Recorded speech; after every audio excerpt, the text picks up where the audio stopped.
Hello, everybody. Good morning, good morning, good morning, good morning, good morning. Now, I know you're like, DDM, what the hell is going on? Like, where are you at? I am in Provincetown in Cape Cod, Massachusetts. I'll be here for the week. But I am keeping up with what's going on. Last night, I did watch the night one of the Democratic National Convention. Um, very busy, very busy, very good stuff. If you're just tuning in, make sure you follow the channel, youtube.com/Secretary of Shade. You can also follow us on TikTok, Secretary of Shade, and me online at Dapper Damitis. I just wanted to do a quick drop, and I know a lot of you are probably at work. You're not used to this notification at this time. So a lot of you are probably like, what the hell is going on? But I just wanted to drop in. So, oh, also too, my podcast, Secretary of Shade, the podcast version is now up. I put the link in the channel description on my YouTube page. It's on my Facebook as well, Instagram, everywhere you can find it. Make sure you guys go run those numbers up and listen. This episode in particular is a good start because we talk about how we got to this year's Democratic National Convention, how Kamala rose to the ticket, and how we got here, basically. So definitely make sure you check that out. The sound is good. Y'all can hear me good because I'm testing this hotel Wi-Fi, girl. So I'm like but no shade. This hotel Wi-Fi is given. But anyway, night one of the convention, bitch. Okay, so first of all, this is the never ending story. I ain't gonna lie to y'all. Like around 11:45 Eastern Standard Time, I started dozing the fuck off. I look. It was a long travel day. Hey. But I will say this: the convention was well done to me, right? Um, there's some tweaks. I have some notes. Okay, I have some notes. Okay, um, I think it was too long. I think for some of those people, you know what it felt like? It felt like watching an award show. That's exactly what it felt like. And whoever put this together, like, first off, you got Fitz from Scandal hosting, bitch. Like, not Olivia Pope's side piece or the side piece of the president. You know what I mean. But first of all, you got Fitz hosting. You got the blackest choir singing the national anthem. I mean, it was giving production to me. Um, this was too long though. That being said, they gave the right people prime time spots. Cause no shade, when I started watching it, cause I had it on my phone. I'm out and about on the beach and stuff like that. So I'm watching on my phone. And I'm like, girl, this is a little dry. It's giving, where's the water? Um, but I understand why they put certain people on earlier. Love Kathy Hochul to death, but a national public speaker she is not. Okay. Um, but around that 9 o'clock hour, nasty work. Nasty work around that 9 o'clock hour, bitch. I was here for it. So, highlights to me. We're just going to start with the highlights. I want to start with Steve Kerr. Now, Steve Kerr is a basketball coach, and at these conventions, you have celebrities, right? I do think that on the celebrity side, um, they could have done a little better. Okay, on the common people side, like regular folks, things like that, they could have done a little better with that. To me, it was a little bit too politician heavy, and I know it is a political convention, but some of these people, while they may be good legislators and politicians, they are not going to keep a person up for 6 hours on national TV. That's just the fact. Okay? That's the fact. Now, standouts for me, I'm going to just say Steve Kerr, the night was cute. But other standouts, AOC, let's talk about AOC, bitch. Alexandria, bitch. Star. Star. First of all, when they announced her name and she came out, bitch, I was like, bitch, are we at a Beyonce concert? What is this giving? Like, erupted, okay? Watching this speech, because you know of AOC, you see her in the news and things like that, and sometimes people can have a reputation. But seeing her last night, I understand why she sits in the seat that she sits in. I saw growth. She's more polished. But what I loved about it was she's still very much her. And that was refreshing to see after her being in office for the amount of time that she's been in office. She still is her, but it's a refined version. And baby, like Sean Fine, the United Auto Workers president, he was cute. But this bitch got the juice, okay? She woke up the room. Inspiring, hard hitting, relatable, okay? Talking about waitressing, waiting tables, going into, Congress. Like, baby, that's a star. That is a future star of the party. And that's the bottom line. That's the bottom line, flat out. Now, depending on where the country goes, I could see her getting higher up. I could see her getting higher up. She is a force and she is a voice. And she's a relatable voice as well. I think she did a fantastic job. And I think that, honestly, if I am, in helping or working in the Harris Walls campaign, I'm sending her out. I'm sending her out. And I'm sending her out specifically to target younger voters. Because she's old enough where older people have to respect it, but she's not out of touch or too old where younger people will tune out. She is in that sweet spot that could be very helpful to the Democratic Party. That bitch got the juice. That bitch from New York. You don't love New York? Gagged, bitch. But what, I shouldn't have expected anything less. Now, another bitch representing New York. Hillary Rodham, bitch. Now, first of all, because, Hillary could have went a certain way with this speech, and she didn't.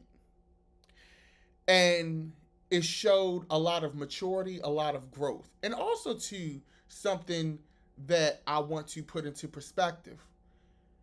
Hillary Rodham Clinton is 76 years old or something like that. Donald Trump is 79, and Joe Biden is 81. So she's around the same age as Donald Trump and Joe Biden. She's sharper. She moves better. She looked better. And it was a more articulate speech and approach. I looked at that speech last night. First of all, they gave her a hero's welcome. I looked at that speech last night and I was like, how did this lady not win in 2016? Like, as the American, and I understand you may not like the lady, you may feel, oh, she's too, I think a well-rounded, smart woman, people in this country just can't take it. Because after watching that, and the thing is, right, I'm going to keep it a buck. I voted for Bernie in the primaries, in the initial primaries for the 2016 election. And then, of course, I went over to Hillary after Bernie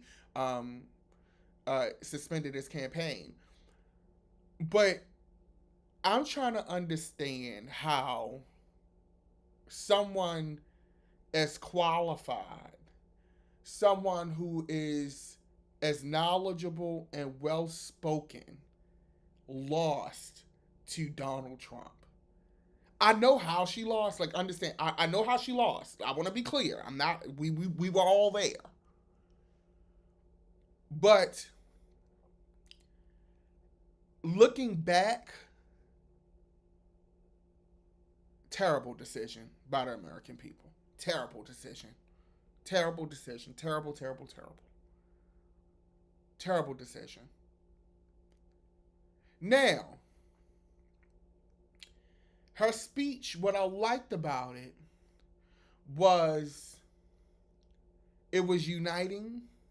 It was not bitter, which I think was key in seeing Hillary out. Okay? Mother looked good in her pantsuit. The makeup artist understood the assignment. The hairstylist understood the assignment. It was given clay because Hillary Clinton got errors in her style evolution. I know we talking about politics, but you know what we do here. She has errors in her style evolution, in her style story, in her whole career, right? And she was giving classic 1995 Hillary Rodham Clinton. Okay. Um, I was impressed. She hadn't missed a step. Now, granted, as some people pointed out online, she also wasn't sitting in the presidential chair either. And we know that being a president, especially of this country, um, it ages you real bad. It ages you real bad. I mean, look at Joe Biden, look at Barack Obama, look at every president. The only president I think who didn't look bad when they came out was George W. George W. kind of looked like the same when he came out. Um, but that was another one. Raphael Warnock, from Georgia, first black senator from Georgia, spoke. Excellent job. Excellent job. What I liked about this convention was that they gave young people, the new guard of the Democratic Party, voices. They gave them prime time slots. Because usually that 9 to 11, or in this case 12, 1 o'clock in the morning slots, go to the big dogs, right? And um and they use that time to say these are the people who are going to be taking us forward. Now, one speaker who was not initially in this time slot, when I looked at the list of speakers who were going to be speaking last night before the convention and things like that, I did not see her name. But she was given a prime time slot, and that was Jasmine Crockett. Baby! Baby! Baby! Let me read, because, Jasmine Crockett also went viral for, the 6B's comments. This is Miss Bad Built Butch Bleach Bomb Bad Built Butch Body. Okay, this is who this is, right? Now, I want to get into these 6B's because I had to catch it real quick, bitch, because she said it so fast. I was like, oh. She called Donald Trump, she said, a vindictive, vile villain violate voters' vision. That's a t-shirt, bitch. And I hope she got that copyrighted. I hope she's at the trademark office today. Okay? What I like about this placement, is that Jasmine is the closest thing to a viral moment that the Democratic Party has had. And some would say, well, why does that matter? That's the world we living in now. That's where we at. Look at who some of y'all are pushing for president. We live in a viral, one-take world. We want sound bites. We live in a sound bite world. And she's the closest thing to that they have. And I think also, too, what she spoke to and how she spoke about it, I was like, hi. If I made a speech at the DNC, bitch, this is kind of the vein that I would be given. It was straight talk. It was straight facts. It was entertaining. And it kept your attention. And the reality is, for a lot of young voters, you got to keep their attention. For a lot of voters my age, you got to keep my attention, bitch. I'm not trying to sit up there for 6 hours and listen to a bunch of dry speeches. But Jasmine gave what needed to be given. And that's the bottom line. And what I liked about what she did was she laid out the comparison between Kamala and Trump. Talking about Kamala working at McDonald's to put herself through school. Who can't relate to that? That is classic. That, like, who can't? I don't care how much you think this lady is not the one, how much you don't. Who can't relate to that? And I just think Jasmine did a fabulous job. Was it flawless? No. But she's new. This is a new stage. She hasn't been doing this for years. For a lot of the most polished new girl was AOC. AOC, gotta go back to her. On it, bitch. Eight. Gotta give a shout out to my Maryland representative, Jamie Raskin, who also spoke as well. Did a great job. He kind of flubbed on the teleprompter a little bit. He had to start over. I was like, okay, bitch, you new to this too, but you it was cute. And it wasn't giving standout, but it was cute. They gave you a prime time slot. You from Maryland, so I'm gonna shout you out on my show. It was cute. Okay. The Project 2025 breakdown that Mallory Morrow, I believe her name is, did. I wasn't crazy about it, y'all. I get it, but I I don't know.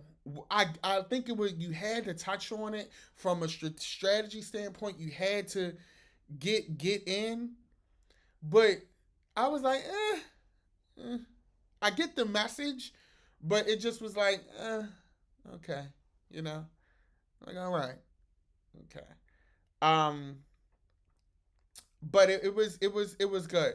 Now, one segment, and this is where I think they hit a home run, and I saw this on my timeline on social media, on Twitter and Facebook and things like that, is the segment about women's reproductive rights, where they had different women of different lived experience, different ethnicity, different um, cultural backgrounds, demographics.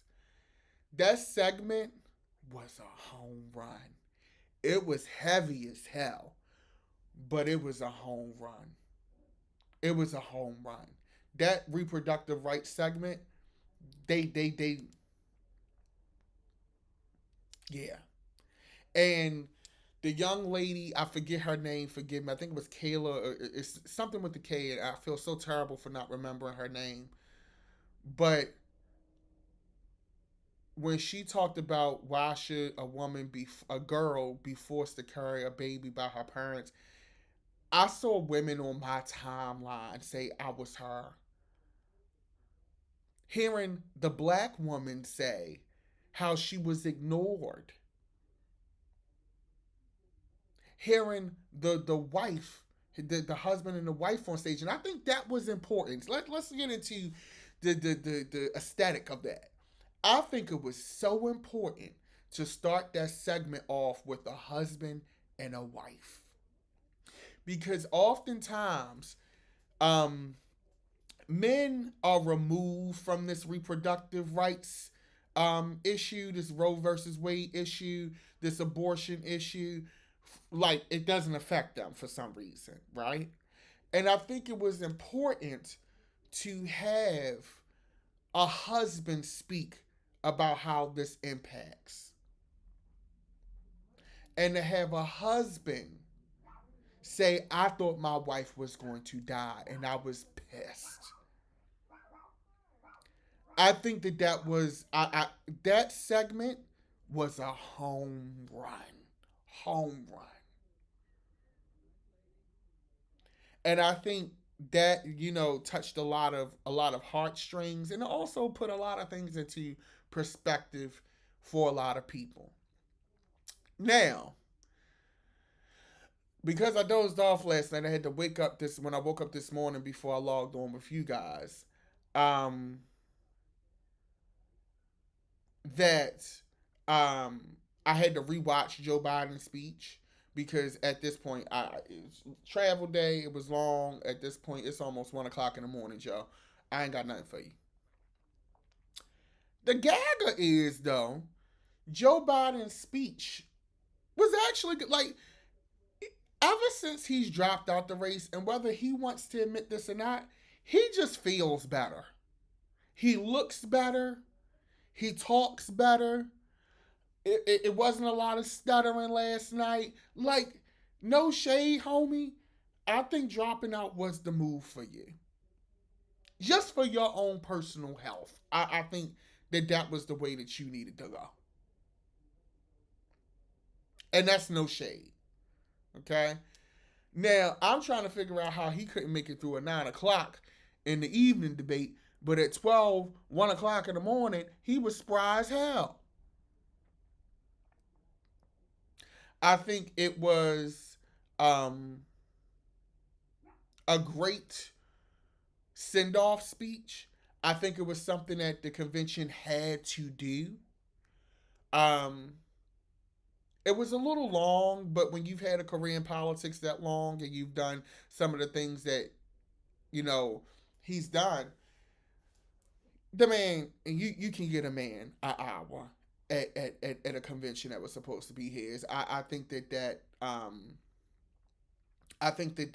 was fair. Okay.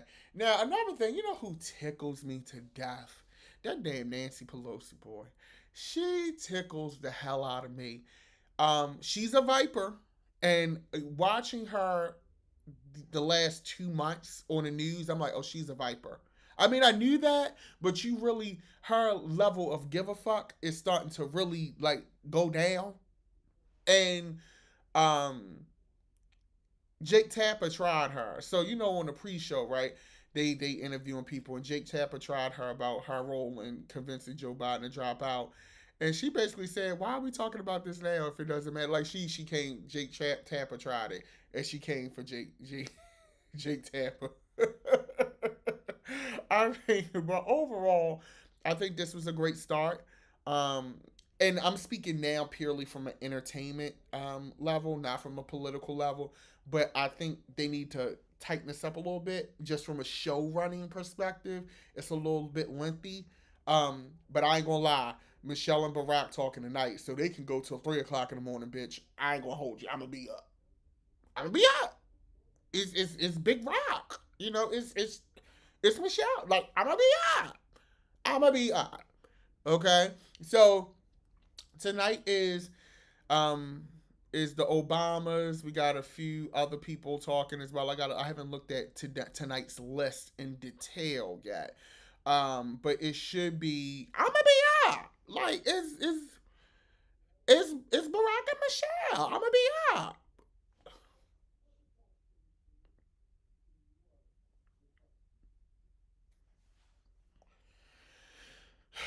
All in all, great convention. Kamala don't wear that tan pantsuit again.